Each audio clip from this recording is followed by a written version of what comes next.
Golden State Media Concepts social media podcast. Time to hashtag everything. We talk about all the fun, crazy stories on social media. From Instagram to Facebook, Twitter to Tumblr, or probably even Friendster. Join us each week as we explore the quirky side of social media. It's the Golden State Media Concepts social media podcast. It's simple, such a sad song.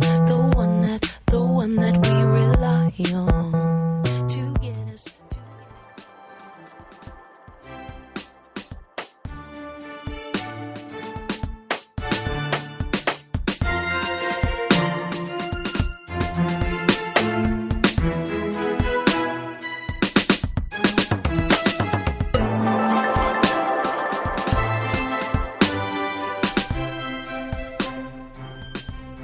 Hello and welcome to the GSMC Social Media News Podcast, brought to you by the GSMC Podcast Network. I am your host, Heidi, and I am very excited because today I am joined by Sarah. I am very excited as well. Oh, good. Yay. We are going to be talking about some social media news stories.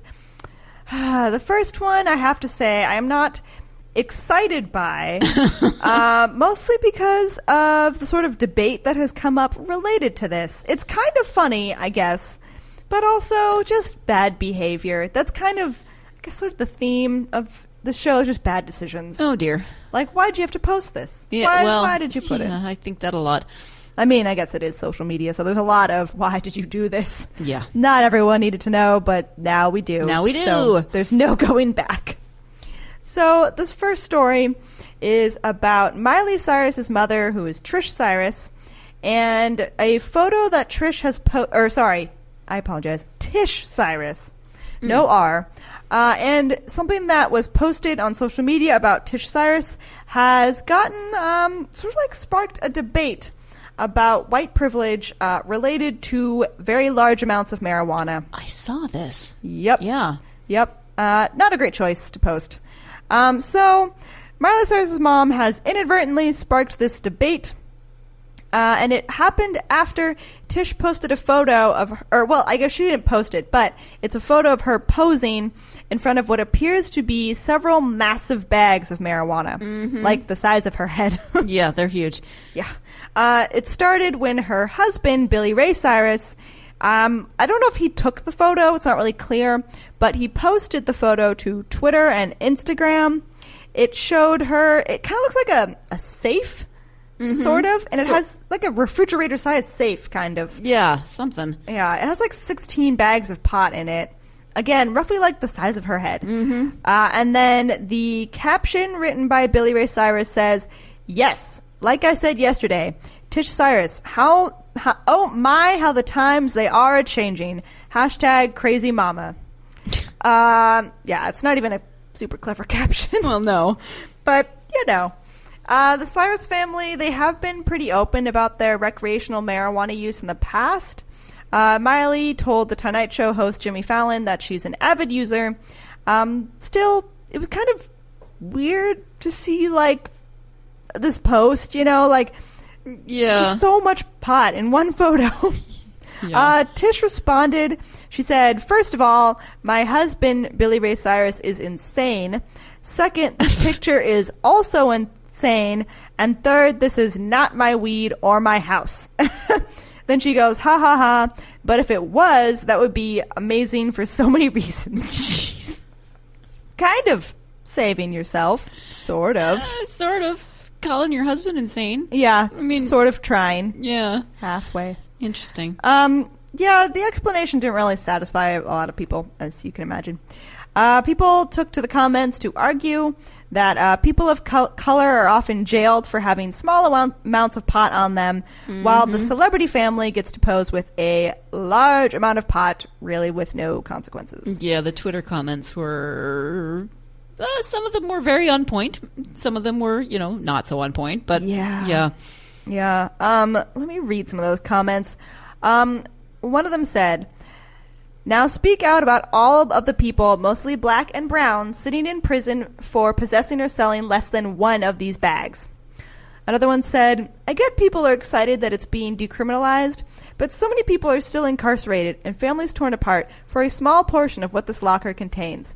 Hashtag think before you tweet.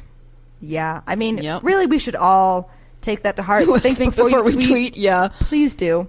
Also, it is worth noting that recreational marijuana is legal in California, which is where the Cyrus family spends a lot of their time. They also live in Nashville. I guess they have an estate there.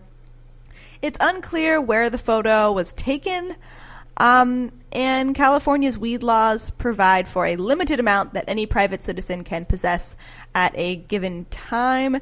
I don't think that's the limited amount that was in there. No, definitely the amount of pot that was in the photo would for sure exceed that. Yeah. But yeah, it's really not clear if like the amount of pot belongs to like a private citizen or like a dispensary. I mean, I would assume a dispensary because it's so much, but, you know, who knows? It's, again, they're like bags the size of her head. You should really be careful when you're posting that, especially when you're famous. Like, so many people are going to see that. Right. And just come after you. Okay. Sigh. I know. Unfortunately, we're not out of the woods yet. We're going to another story about bad decisions. Oh, good. Yeah. Well, you did say it was a theme, yeah, so I was forewarned. Okay, good. I hope you're all ready. The next story is about the jurors which were involved in the El Chapo case. Oh. Yep. Oh, dear. Yep. Okay. So, a member of the federal jury that had convicted the Mexican drug lord Joaquin El Chapo Guzman has reportedly accused at least 5 fellow jurors that followed media coverage of the proceedings. Apparently, the jurors violated the judge's instructions. What the instructions were, I believe, was to abstain from social media related to the case. Oh, dear. And this isn't going to result in a mistrial or anything, is it? Well, we'll see. Okay. All right.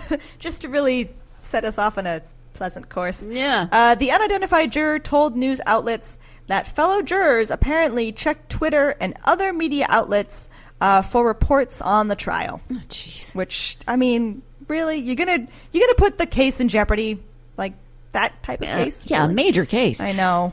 The report could prompt defense motions for a new trial. The law office of Eduardo Bellarezo, who is a member of Guzman's defense team, he tweeted "fair trial?" and hashtag free Chapo.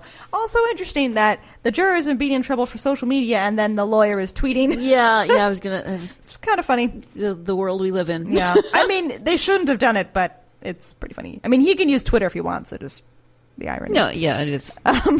Also, this lawyer, the law office has also said if it's true, it could make it clear that like Joaquin didn't get a fair trial, which is concerning.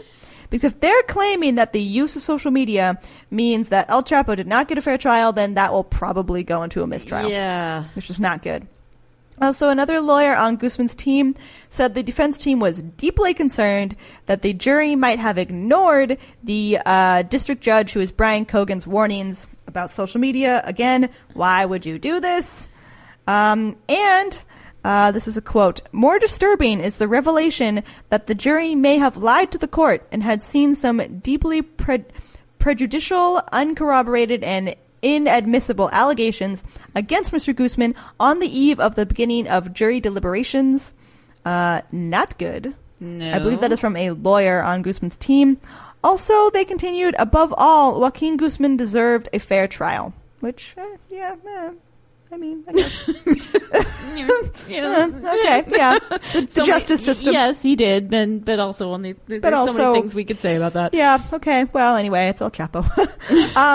Famous drug lord. The defense team is apparently reviewing the matter, and they will make appropriate motions as they see fit. The jury did convict Guzman recently of all 10 criminal counts against him, including involvement in a continuing criminal enterprise, drug trafficking, money laundering, and using a weapon in conjunction with drug dealing. Prosecutors said that those seem so mild. I know. I know. Wow. Prosecutors said that the cartel leader smuggled tons of cocaine and other drugs into the United States.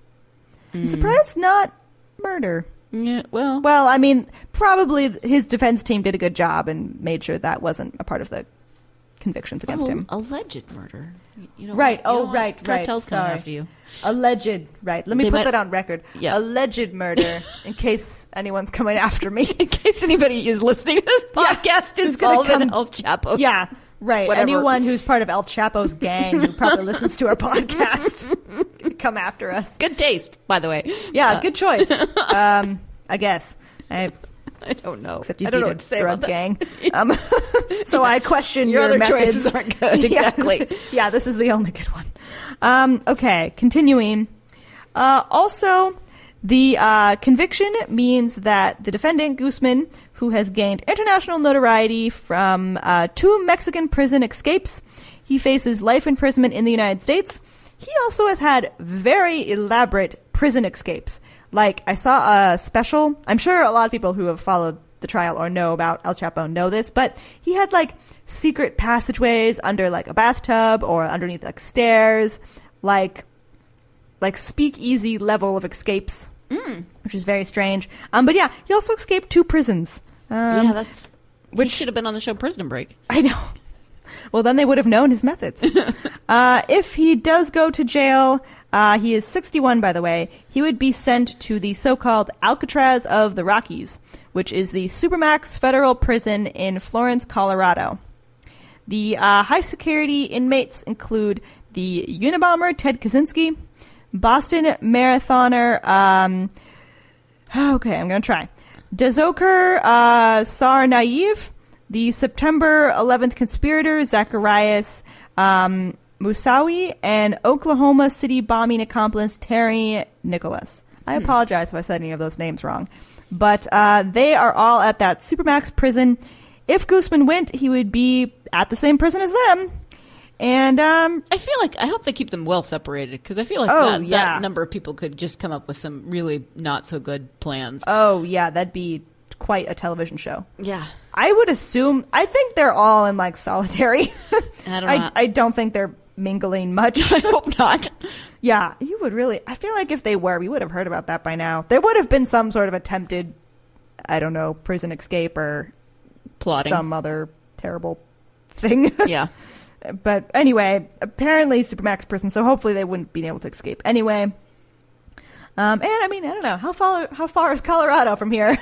We probably have some distance, right? A little bit, yeah, okay. There are questions about the jurors, but those questions are not unprecedented. There is a rise with, the rise of online access to social media, with like Twitter and Facebook, etc. Also with like email and texting and like really anything like blogs and other forms of communication. There has been a rise of the issue of juror misconduct and prompted questions about whether judges are able to prevent such legal problems. Because even like in such a high profile case, a judge saying don't do it and they still did. Yeah. That's hard to say that a judge could really prevent that from happening. Unless it's like high school where they just like take your phone and put it in a basket. Well, I think they'd have to. I mean, and like for longer trials where they're sequestered, do they take, I think they take the TVs out of your room and stuff, don't they? Yeah, you're like not allowed to talk to anyone about the case. But I guess with cell phones and the internet, it's hard to restrict. Yeah, they'd have to take your phone. Like, could they just tell someone, like, even after the trial, when you go back to your hotel room, you can't go on the internet? Like, I doubt they could ever tell you that. What are you supposed to do? Like, read? You're asking the wrong woman that question. I'm just saying. Yes, you should read. They could read newspaper about the case. That's true. But yeah, I don't know how they're going to prevent that from happening. A 2010 legal report found that judges granted new trials or overturned verdicts in 28 criminal and civil cases dating back to 2009. Judges found some internet-related problems involving jurors in roughly 75% of cases in which they did not take the drastic step of declaring mistrials. Wow. So it's on the rise, and that is not good. People should really stay off social media if they're jurors. Yeah. You don't want your opinion swayed like that. But anyway, use your best judgment. We're going to go to a commercial break, and then we'll be right back. always on the go, but the day just won't be one without your Hollywood fix. Let Golden State Media Concepts Entertainment Podcast take care of that. An all-inclusive look of pop culture.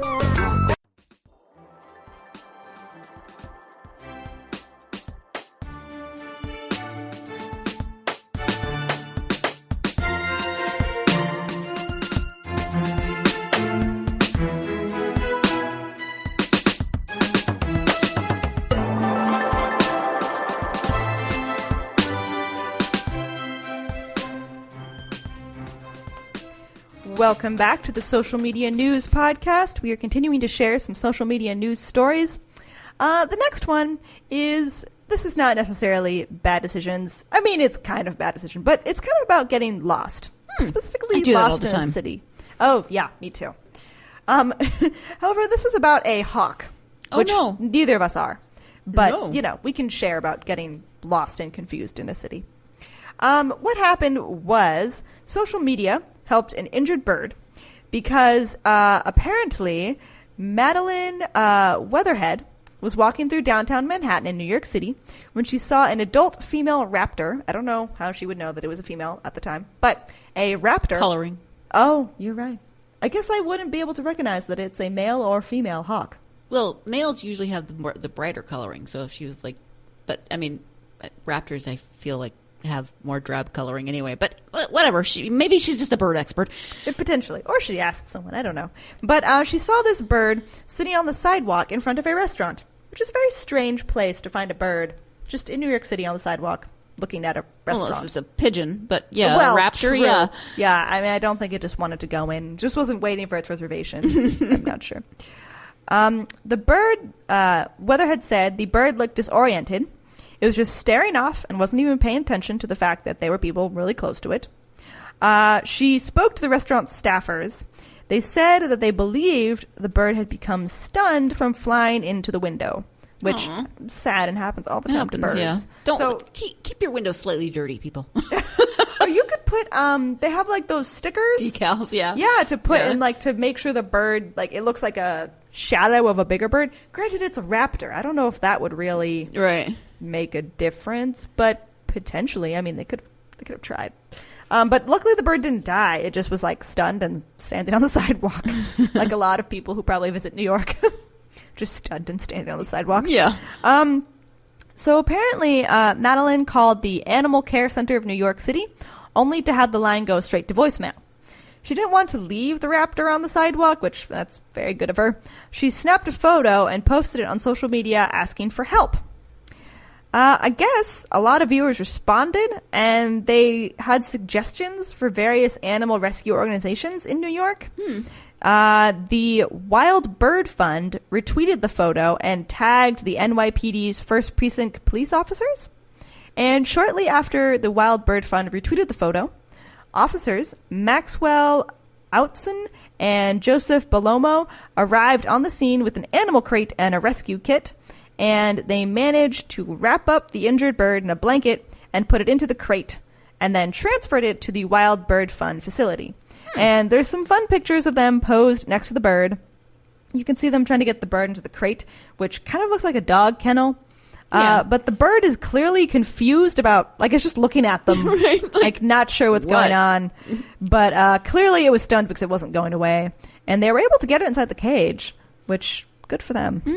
And the police look pretty proud of themselves. Yeah, they do. So that's good. Rescuers say that the red-tailed hawk was likely injured, apparently in an aerial fight with another raptor. Oh, dear. So maybe it got into a fight and then hit the window or something, or just got into the fight and landed there and wasn't able to leave. Yeah. Which, that's pretty, that is dramatic.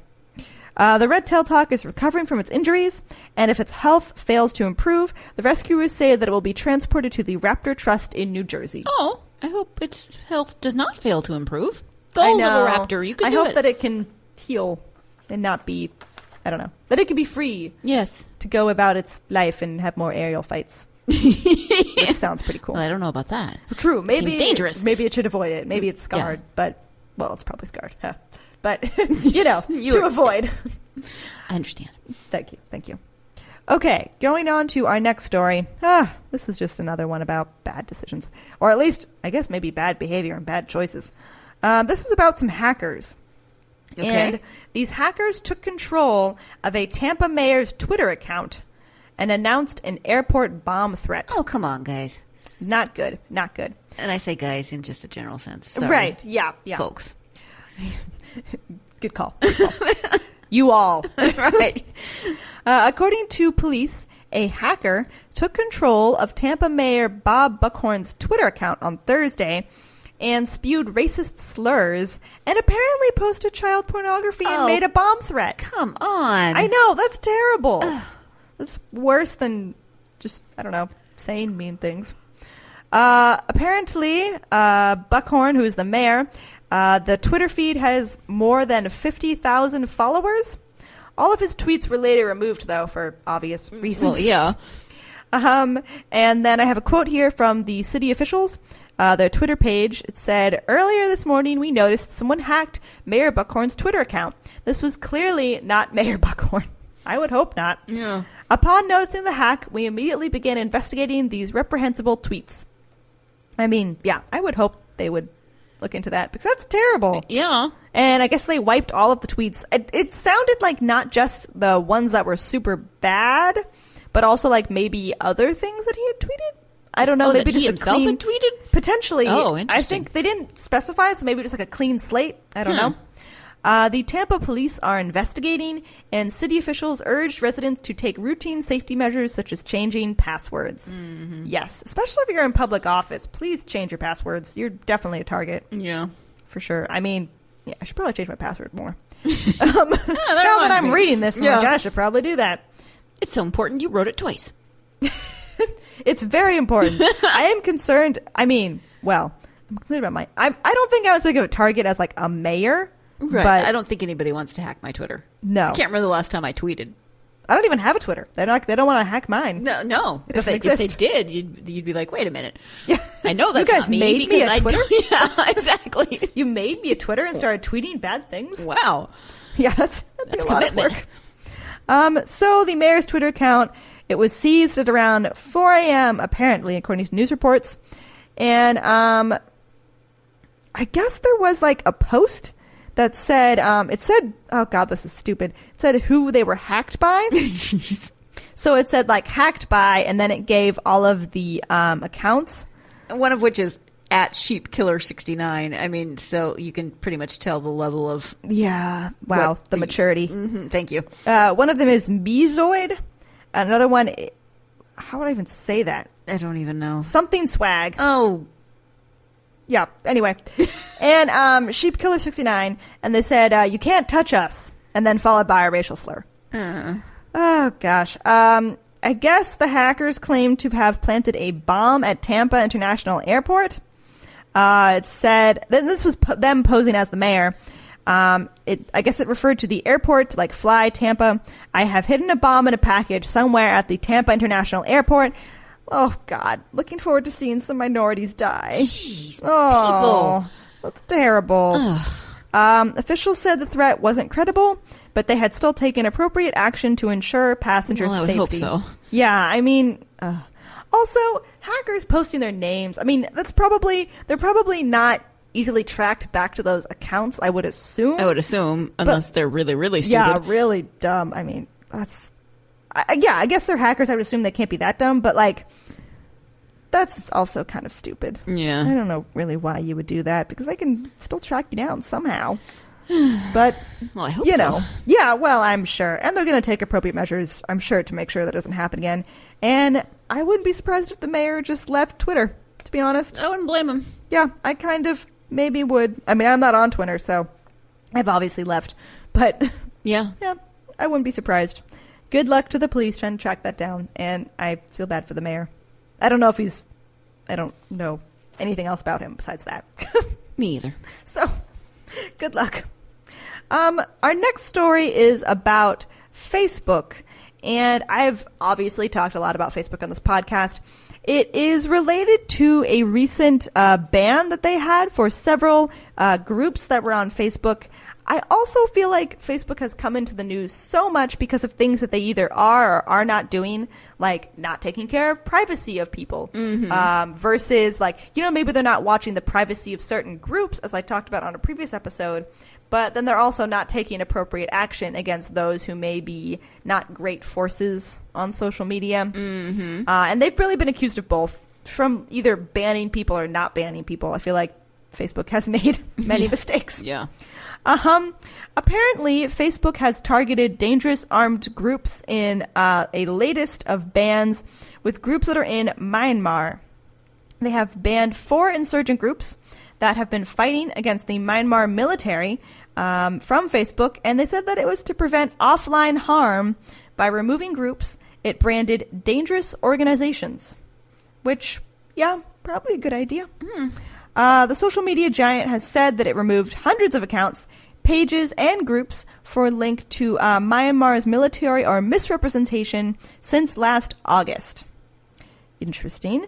The action came after Facebook was criticized for not doing enough to prevent violent and hate-filled content spreading on its platform. Also, the hate spreading grew very popular in Myanmar just as conflicts in the country escalated.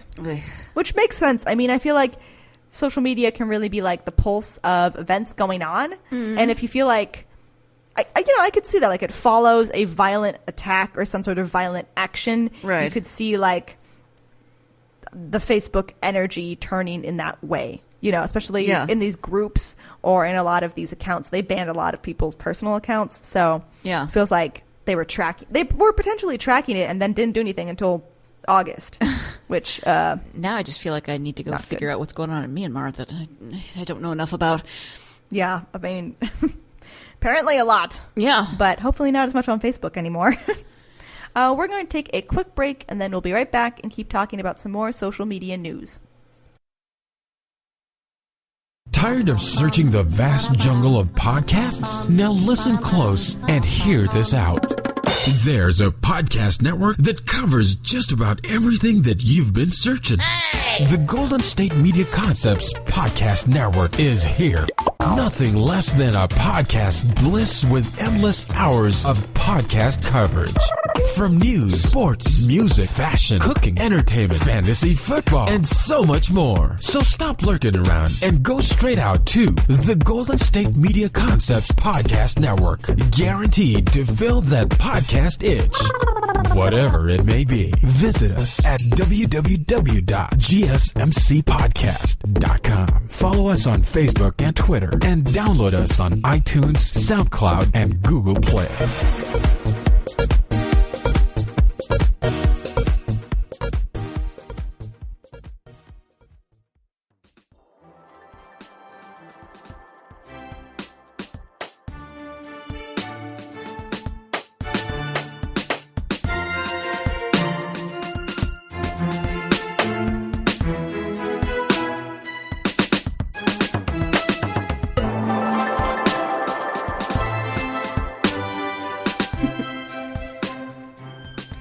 Welcome back to the Social Media News Podcast. We are continuing to talk about the story of Facebook, which had banned several dangerous groups or dangerous individuals who are from Myanmar. So some of the groups that they banned the Arakan Army, the Myanmar National Democratic Alliance Army, the Kachin Independence Army, and the Tanang National Liberation Army. Facebook said in a statement that they wanted to remove praise, support, and representation of the groups. This was in an effort to prevent and disrupt offline harm, and they don't want to allow organizations or individuals that proclaim a violent message to engage in violence to have a presence on Facebook, which, I mean, that's a pretty fair statement. Yeah. Good for them to try and take care of that. Interesting. Yep. I don't even know what to say about that. Yeah, I mean, that's good that they're doing it. The bans have targeted only some of the ethnic minority insurgent groups in Myanmar that have battled for autonomy. And apparently the conflicts have raged on and off since shortly after Myanmar's independence from Britain in 1948. The 4 groups named by Facebook have not signed a government-led ceasefire agreement and have frequently clashed with armed forces in recent years. One group, the Kachin Independence Army, is one of the strongest of the country's insurgent groups and occupies territory in the north. So there's been lots of violence related to those groups. Yeah. Facebook said there was clear evidence that these organizations have been responsible for attacks against civilians and have engaged in violence in Myanmar, and we want to prevent them from using our services to further inflame tensions on the ground. What an interesting way to fight a war. I know. Or a conflict, or whatever you would call this, Yeah.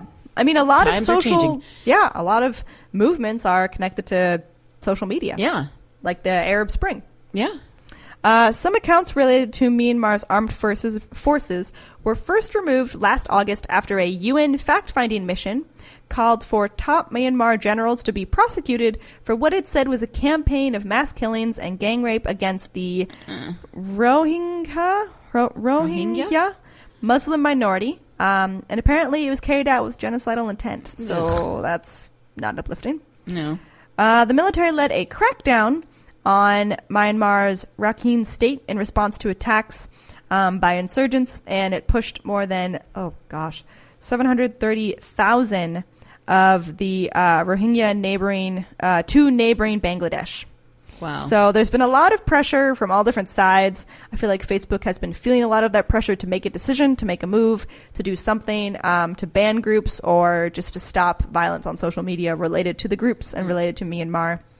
Also, there was a special report in August that found that Facebook failed to promptly heed the numerous warnings from organizations in Myanmar about social media posts fueling attacks on minority groups. Wow. So I guess multiple reports saying that they didn't do anything. Yeah. I also think potentially Facebook wanted to avoid getting into a very messy ethnic and political conflict. Yeah. I feel like there are a lot of different sides, and depending on who they were going with, All right. Well, and there's so many. I mean, we've never encountered stuff like this before. It's all kind of new territory in terms of how do you deal with all of these new things we're coming up against on social media. Yeah, I would agree.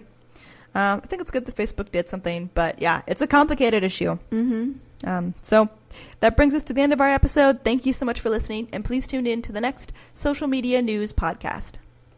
You've been listening to the Golden State Media Concepts Social Media Podcast, part of the Golden State Media Concepts Podcast Network. You can find this show and others like it at www.gsmcpodcast.com. Download our podcast on iTunes, Stitcher, SoundCloud, and Google Play. Just type in GSMC to find all the shows from the Golden State Media Concepts Podcast Network, from movies to music, from sports to entertainment, and even weird news. You can also follow us on Twitter and on Facebook. Thank you, and we hope you have enjoyed today's program.